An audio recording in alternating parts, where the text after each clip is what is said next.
印尼佛教慈济基金会居港分会再次举办环保公益活动，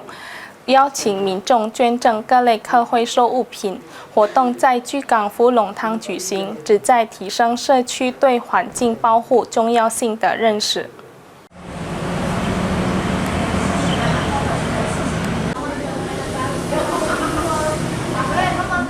佛教慈济基金会举办的环保活动面向居港福隆堂左边社区展开，主办方呼吁民众将可回收再利用的物品带到现场，以便再次加以利用，造福社会。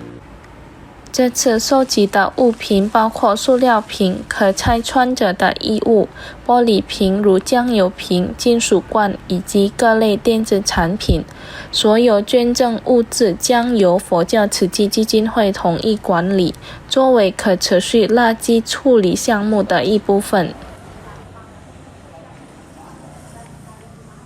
Antusias masyarakat di sekitar Klenteng ini ya positif ya, lumayan. Setiap bulan ada aja masyarakat yang datang ke sini untuk membawa barang-barang sampah yang masih bisa didaur ulang untuk disumbangkan ke Yayasan Buddha Sekti。慈济伊莲巴拉区环保项目负责人如汉表示，这项例行活动每月举行一次，时间固定在每月第3个星期，希望通过该项目培养民众从家庭开始进行垃圾分类的习惯。Hafid Zainul Pal TV